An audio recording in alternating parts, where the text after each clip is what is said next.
ദൈവനാമത്തിന് മഹത്വം ഉണ്ടാകട്ടെ. ദൈവകൃപയാൽ വീണ്ടും തിരുവചന സന്ദേശവുമായി പ്രിയപ്പെട്ടവരുടെ അടുക്കിലേക്ക് ഒരു പ്രാവശ്യം കൂടെ എത്തുവാൻ എനിക്ക് കർത്താവ് കൃപ നൽകിയതിന് നന്ദി പറയുന്നു. പ്രിയപ്പെട്ടവരെല്ലാവരും ദൈവകൃപയാൽ സന്തോഷമായിരിക്കുന്നുവെന്ന് കർത്താവിൽ ഞാനും വിശ്വസിക്കുന്നു. ഇന്ന് നാം ചിന്തിക്കുന്നത് ദൈവത്തിനും ദൈവത്തിൻ്റെ അഭിഷിക്തനും ദൈവമക്കൾക്കുമെതിരായി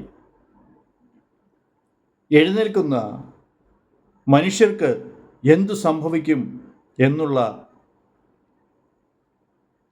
വസ്തുതയെക്കുറിച്ചാണ്.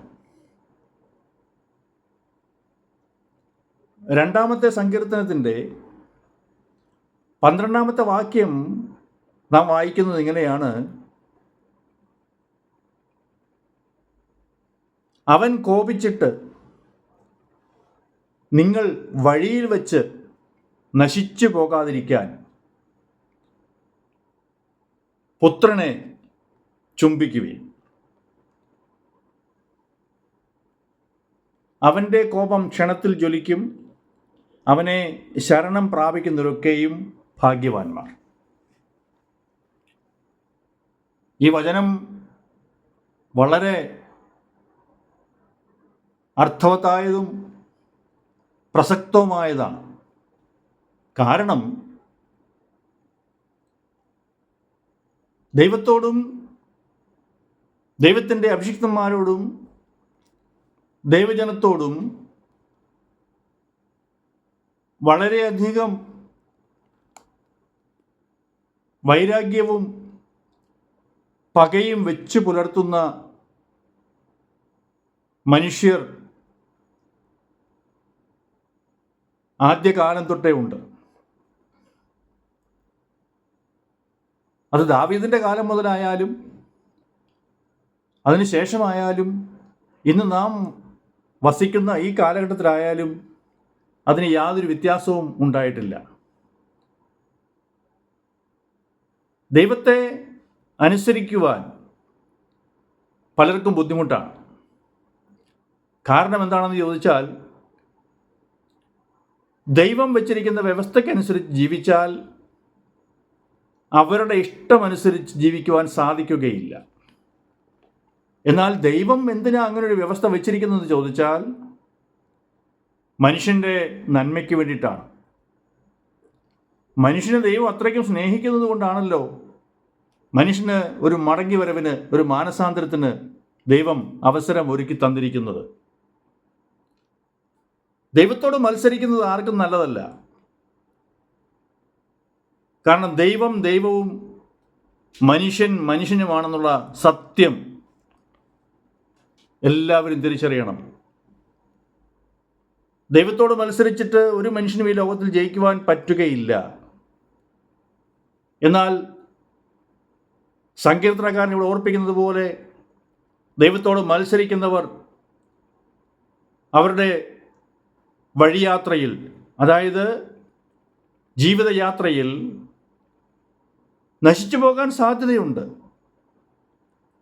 അങ്ങനെ ക്ഷണത്തിൽ ഈ ലോകത്തിൽ നിന്ന് വിട പറഞ്ഞു പോകേണ്ട സന്ദർഭം വരുമ്പോഴാണ് അതിൻ്റെ വേദന മനസ്സിലാക്കുന്നത്. സ്തോത്രം. അങ്ങനെ സംഭവിക്കാതിരിക്കണമെങ്കിൽ എന്ത് ചെയ്യണം? ദൈവപുത്രനായ യേശുക്രിസ്തുവിനെ അംഗീകരിക്കണം, യേശുക്രിസ്തുവിനെ ബഹുമാനിക്കണം, യേശുക്രിസ്തുവിനെ സ്നേഹിക്കണം. അങ്ങനെ കർത്താവിനെ സ്നേഹിക്കുന്ന, യേശുവിനെ സ്നേഹിക്കുന്ന, ദൈവത്തെ സ്നേഹിക്കുന്ന കോടിക്കണക്കിന് ആളുകൾ ഇന്ന് ഈ ലോകത്തുണ്ട്. ഒരു കാലത്ത് അവർക്കും ഈ ദൈവം വേണ്ട, ഞങ്ങൾക്കതിൻ്റെ ആവശ്യമില്ല എന്ന് പറഞ്ഞ് തള്ളിക്കളഞ്ഞ് നിരീശ്വരവാദികളായി തീർന്നവരുമുണ്ട്. എന്നാൽ അവരിൽ നിന്നും എത്രയോ പേർ ഇന്ന് സത്യദൈവത്തെ അറിഞ്ഞ് അനുസരിച്ച് ജീവിക്കുന്നു.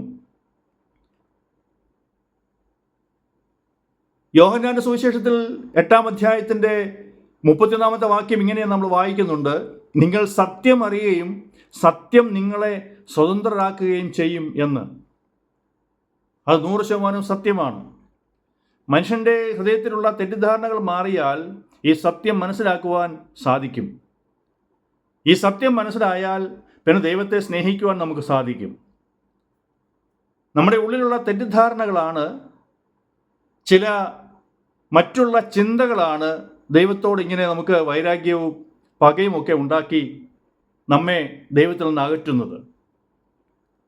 പ്രിയപ്പെട്ടവരെ, നമ്മുടെ ജീവിതം ദൈവത്താൽ അനുഗ്രഹിക്കപ്പെടണമെന്ന് തന്നെയല്ല നമ്മളെല്ലാവരും ആഗ്രഹിക്കുന്നത്. ഞാനങ്ങ് നശിച്ചു പോയാൽ ഒരു കുഴപ്പമില്ല എന്ന് പറയുന്ന എത്ര പേര് ലോകത്തുണ്ട്? അങ്ങനെ ഒരു മനുഷ്യനും കാണുകയില്ല. ദൈവം ജീവിതത്തിൽ മാനസാന്തരപ്പെടാനൊരു അവസരം തരുമ്പോൾ അത് പ്രയോജനപ്പെടുത്തുകയാണ് ബുദ്ധിയുള്ള മനുഷ്യൻ്റെ ലക്ഷണം. സ്തോത്രം. അതുകൊണ്ട് എനിക്കും നിങ്ങളോട് പറയുവാനുള്ളത്, ഇതുവരെയും മാനസാന്തരപ്പെടാത്തവർ, ഇതുവരെയും ദൈവത്തെ സ്നേഹിക്കാൻ കഴിയാത്തവർ, ഇതുവരെയും ദൈവത്തിൻ്റെ കൽപ്പന അനുസരിക്കുവാൻ കഴിയാത്തവർ, ഇത് ഒരു നല്ല അവസരമായി കാണണമെന്ന് തന്നെയാണ് എനിക്ക് നിങ്ങളോട് പറയുവാനുള്ളത്. സ്തോത്രം. നമ്മുടെ യാത്ര പെട്ടെന്ന് ഒരു ദിവസം വരുമ്പോൾ എത്ര വലിയ ബുദ്ധിമുട്ടാണ് ഉണ്ടാകാൻ പോകുന്നത്. എന്നാൽ ആ യാത്ര ശുഭകരമായ ഒരു യാത്രയാക്കി തീർക്കണമെങ്കിൽ കർത്താവിനെ അംഗീകരിക്കുകയും അനുസരിക്കുകയും ചെയ്യണമെന്ന് ദൈവവചനം നമ്മളെ അനുശാസിക്കുമ്പോൾ അതനുസരിക്കുക മാത്രമാണ് നമുക്ക് ഏറ്റവും നല്ല കാര്യം. സ്തോത്രം. അതുകൊണ്ട് മത്സരബുദ്ധിയൊക്കെ വിട്ട്, ദൈവത്തോടുള്ള വൈരാഗ്യമൊക്കെ വിട്ട്, ഇനിയെങ്കിലും ശിഷ്ടമുള്ള കാലം ദൈവത്തെ അനുസരിച്ച്, ദൈവം പറഞ്ഞതനുസരിച്ച് നല്ല മക്കളായി ജീവിതം നയിക്കുവാൻ എല്ലാ പ്രിയപ്പെട്ടവർക്കും ഇടയാകട്ടെന്ന് പ്രാർത്ഥിക്കുന്നു. ദൈവവും അതുതന്നെയാണല്ലോ ആഗ്രഹിക്കുന്നത്. എല്ലാവരും അനുഗ്രഹിക്കപ്പെട്ടവരായി ദൈവരാജ്യത്തിൽ കാണണം. ഈ വചനങ്ങളാൽ ദൈവം എല്ലാ പ്രിയപ്പെട്ടവരെയും സഹായിക്കട്ടെ, അനുഗ്രഹിക്കട്ടെ എന്ന് ഞങ്ങളും പ്രാർത്ഥിക്കുന്നു. കരിസ്മ പ്രയർ മിനിസ്റ്ററുടെ എല്ലാ പ്രാർത്ഥനയും പ്രിയപ്പെട്ടവരായ നിങ്ങളോടൊപ്പം ഉണ്ട്. ദൈവം നിങ്ങളെ ധാരാളമായിട്ട് അനുഗ്രഹിക്കട്ടെ. God bless you. Thank you.